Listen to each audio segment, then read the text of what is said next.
She stumbled from the tree line, a spectral figure pursued by unseen tormentors. Barefoot, bleeding, and barely clothed in a tattered remnant of white fabric, her eyes held a haunted plea that ripped through his solitary existence.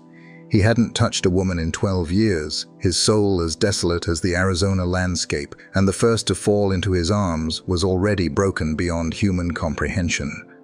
But in that chilling, pivotal moment, as the wind carried whispers of her terror, he swore he wouldn't walk away again. This time, he would stay.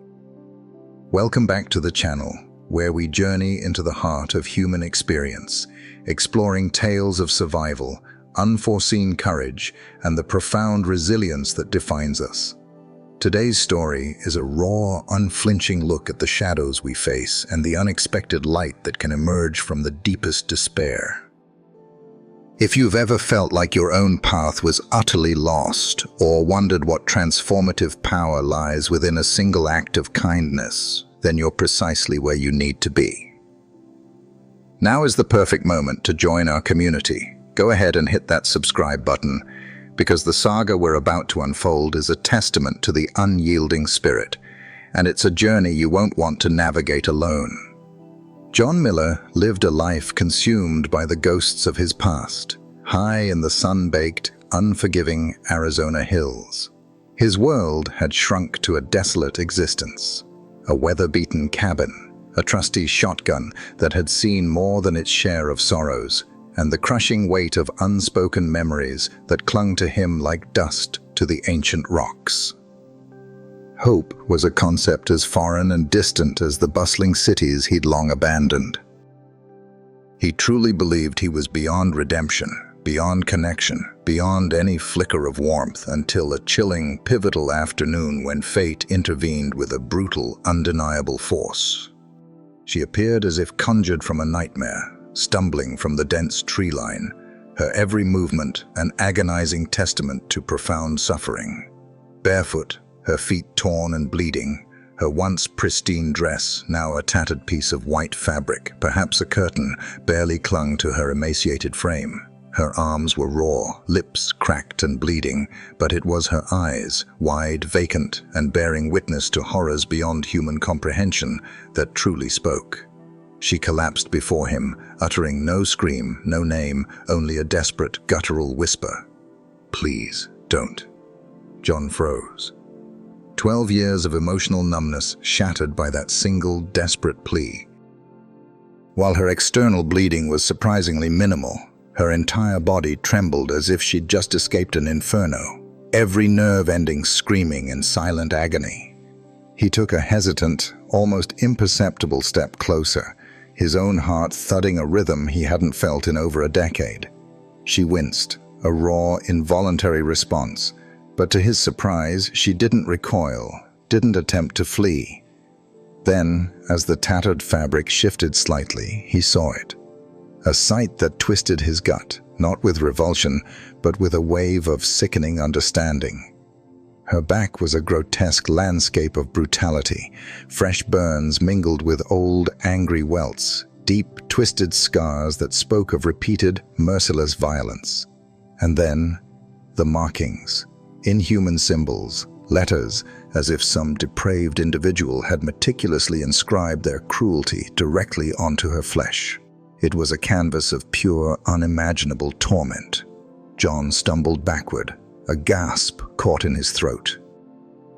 It wasn't the blood that horrified him, nor the wounds themselves in their raw physicality. It was the way she instinctively curled inward, attempting to make herself impossibly small, as if she had painstakingly learned to disappear entirely, to become invisible to her tormentors. In that wrenching moment, his solitary cabin in the Arizona hills vanished. All he saw was Tennessee, the distant, echoing trauma of the war, and the ghost of a girl he'd failed to save.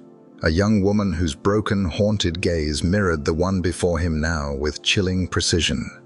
He had walked away once, a decision that had carved an indelible scar on his soul. He swore with every fiber of his being he never would again. Slowly, deliberately, with a reverence he hadn't felt in years, he removed his worn, dusty coat. He wrapped it around her, a silent, profound promise of protection. No words, no frantic questions, only resolute action. He lifted her into his arms, her body light and fragile, and carried her away from the hell she'd escaped, away from the lingering shadows of torment. And for the first time in an immeasurable span of years, John Miller felt a faint, fragile flicker of life within himself.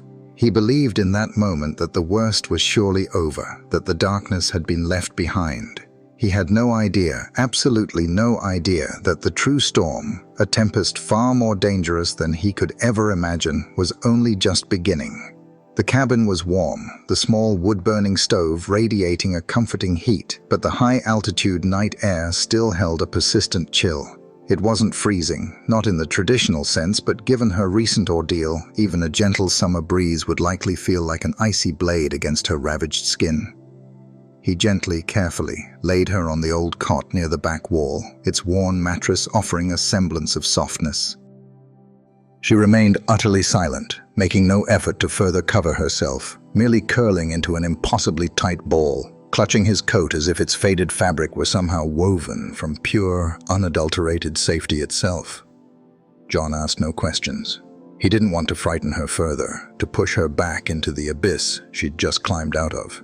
And truthfully, in that moment of profound shock and raw emotion, he wouldn't have known where to even begin.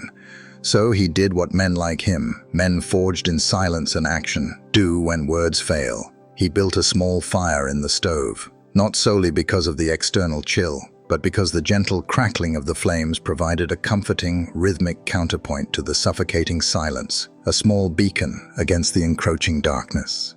She barely moved, her eyes, those deep, haunted wells, constantly scanning every inch of the small cabin, as if expecting an intruder to materialize from the shadows at any moment.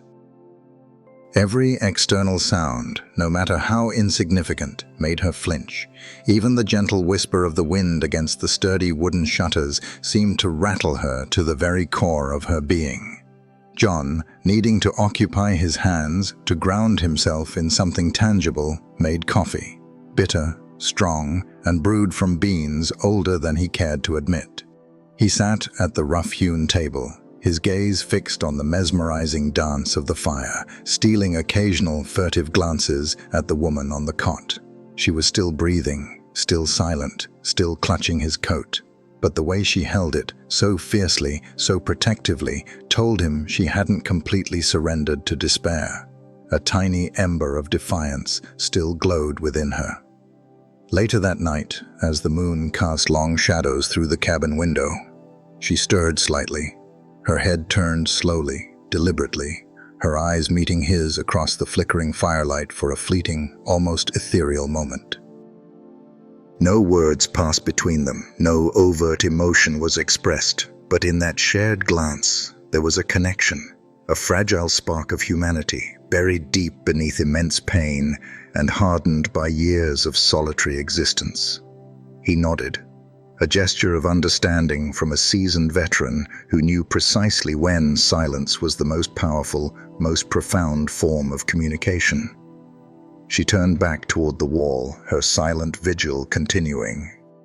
The next morning, as the first rays of sun began to filter through the cabin, she whispered her first word since collapsing before him: water. John, moving with the practiced slowness of a man approaching a wounded animal, handed her a tin cup, slowly, carefully, avoiding any sudden movements that might trigger her trauma. She drank in silence, the water a lifeline to her parched body, then looked at him a little longer than before. That look, devoid of overt pleading or effusive gratitude, simply stated, with an intensity that resonated deep within him, "I'm still here." What John didn't yet know, couldn't possibly fathom, was that this single word, this one small sip of water, would initiate a chain of events, a cascade of consequences that no fire, no shotgun, and no amount of hard-won silence could ever hope to contain. His isolated world was about to be irrevocably shattered and rebuilt. She spoke little that day, her voice a mere whisper, offering only short, clipped answers, subtle nods, and cautious glances. She was still, he realized, determining whether he was real or merely another cruel trick of fate, another elaborate deception in her nightmarish ordeal. But later that afternoon, as John sat on the small porch, meticulously whittling a broken chair leg, she joined him. She sat on the steps beside him, her gaze fixed on the distant tree line, her body still coiled with a subtle tension. At first, she said nothing, merely absorbing the quiet of the hills. Then, almost as if speaking to herself, her voice barely audible above the rustling leaves, she began to speak. "They used to make me clean their boots," she murmured, the words heavy with unspoken degradation. John continued his work, his knife steadily carving the wood, unfazed by the raw honesty. He merely nodded slowly, a silent invitation for her to continue if she wished. And she did. She began to describe a nearby, unofficial mining camp, a place so dark and clandestine it was unmarked on any map, existing only in whispers and the screams of its victims. It was a place where men worked people to the bone, where the law was merely a suggestion, and where brutal, savage punishments were inflicted with terrifying regularity. She had run twice before, she revealed, her voice flat, devoid of emotion. The first time, they had broken her nose. The second time, they had carved up her back like a piece of rawhide. Those very scars he had seen, now a chilling testament to her words. He didn't ask how she had managed to escape the third time. He sensed, with the instinct of a man who had seen too much, that it was a story best saved for a stronger day, a day when her spirit had begun to mend.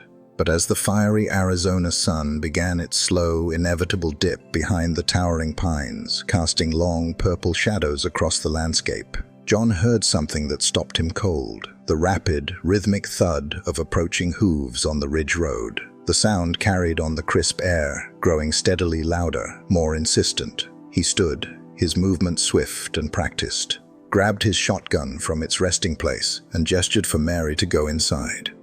She froze for a split second, then reacted with the practiced, terrifying efficiency of someone trained for such moments, someone who knew instinctively when danger was imminent.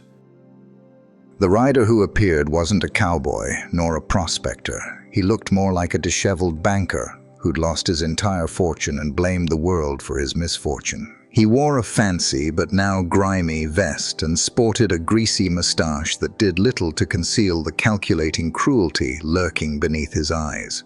He pulled his horse to a halt a few yards from the cabin, his gaze fixing instantly on Mary. He called out her name, his voice dripping with false concern, thinly veiled menace. "Mary Rose, you got one chance to come back quietly."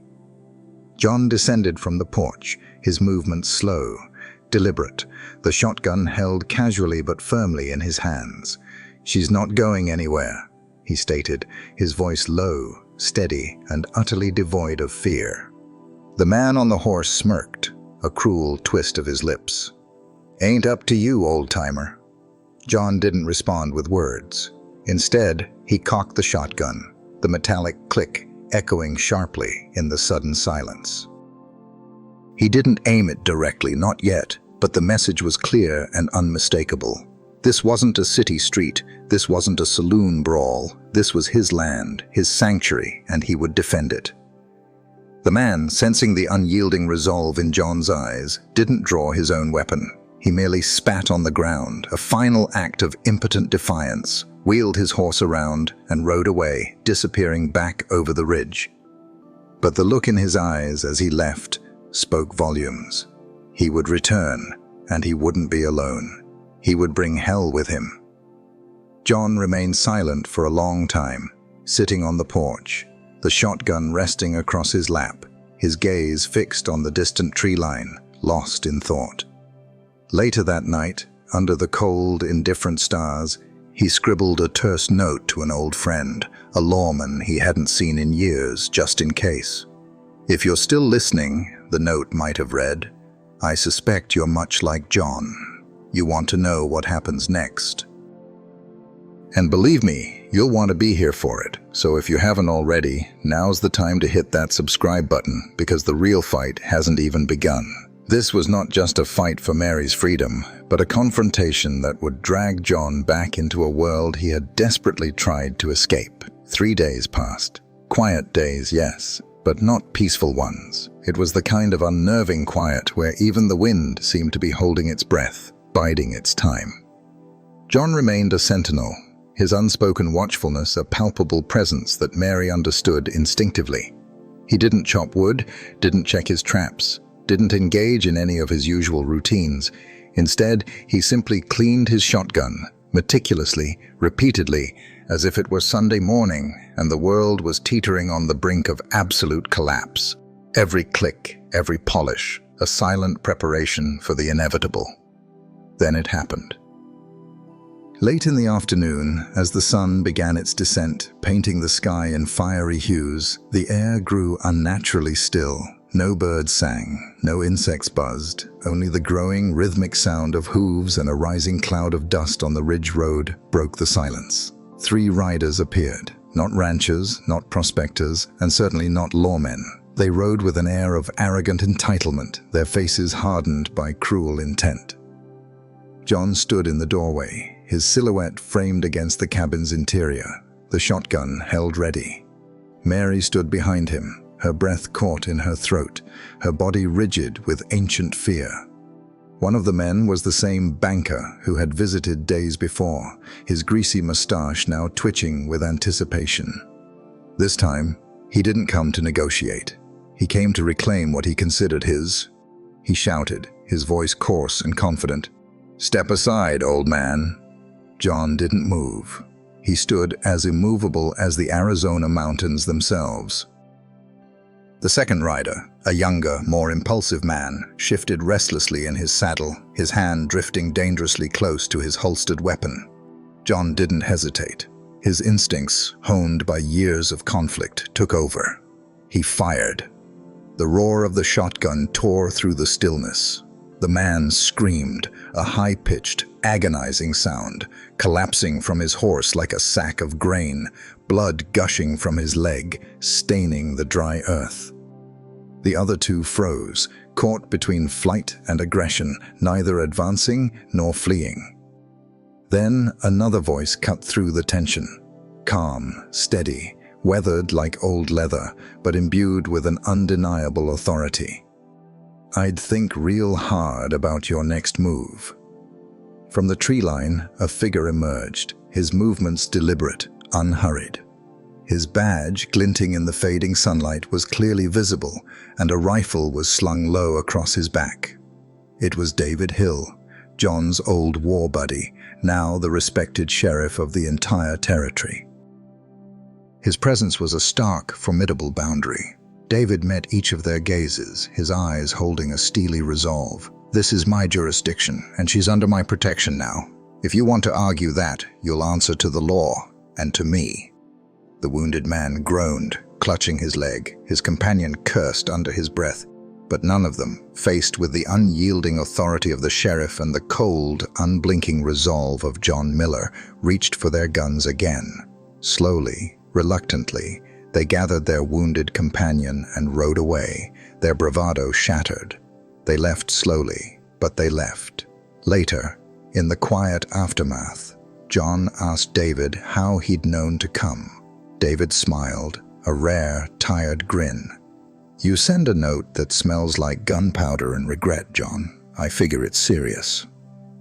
And if you think that's the last time these men will cross paths, that this single confrontation will end their story, you might want to stick around, because some stories don't end in gunfire.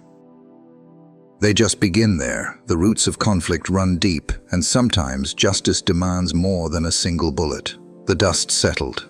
The cabin was quiet again, but it was a different kind of quiet. Not the heavy, haunted silence of despair, but simply quiet in a way that allowed a man to hear his own breathing without self-recrimination, to hear the gentle whisper of hope. Mary no longer hid. She still flinched at loud noises, still woke up in a cold sweat some nights, the echoes of her trauma lingering. But now, she sat at the table in the mornings, drank her coffee slowly, her hands steady. She helped gather firewood, her movements gaining strength, and even asked questions about the stove, about the mundane, everyday workings of a home. Small things, perhaps, but profoundly significant things when you've returned from the very brink of oblivion. John noticed these changes too. The way she looked out the window longer each morning, her gaze no longer filled with terror, but with a cautious curiosity for the world beyond the pain. He heard the almost imperceptible sound of her laughter, a soft, shy melody he didn't quite know how to handle, a sound that stirred something long dormant within him. He wasn't sure if he was healing her, or if, in her quiet, resilient strength, she was subtly, profoundly healing him. Perhaps, in the grand scheme of things, it didn't truly matter who was doing the healing. What mattered was the shared process. One evening, as the last light of dusk softened the edges of the world, she brought in a simple basket of wildflowers, plucked from the nearby hills, and placed them by the cabin window. He said nothing, his throat suddenly tight with unexpressed emotion. But the very next day, he found himself sweeping the porch, a chore he hadn't undertaken in years, a small, symbolic act of renewal.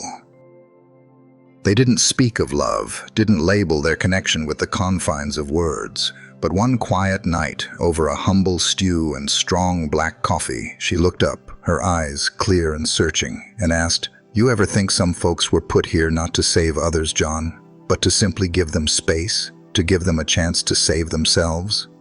John didn't answer with words. He simply nodded, a profound, almost silent affirmation that resonated deeper than any speech. If he had spoken, he knew the wrong words might have escaped, might have shattered the fragile, beautiful understanding that had grown between them. And that's how it went. Two people, a solitary cabin in the vast Arizona wilderness, and a slow, unspoken, deeply personal healing process unfolding against the backdrop of an unforgiving world. But here's the question that lingers, the question that echoes beyond the confines of this story. How many Marys are still out there, lost and broken, desperately needing a hand? How many Johns sit alone, convinced their story is over, their purpose spent, believing there's nothing left but regret? Sometimes, as this story powerfully illustrates, all it takes is one decision, one brave act of kindness, one crucial moment of choosing not to walk away, to change not just one life, but two forever. So, let me ask you directly, who are you in this timeless, resonant story? Are you the one running, haunted and in despair? Or are you the one who stands still, who chooses to open the door, offering sanctuary and a chance for renewal? If this raw, powerful tale of resilience and connection resonated deep within your soul, if it stirred something profound inside you, then I urge you to give it a like.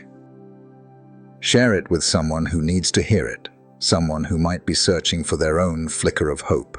Let its message linger, let it inspire. And if you want to hear more stories like this, real ones, raw ones, the kind that stay with you long after the video ends, the kind that remind us of the incredible strength of the human spirit, then go ahead and hit that subscribe button. And don't forget to turn on notifications. Because out here in the West, in the untamed expanses of human experience, stories don't truly end. They just keep riding, waiting for someone to listen.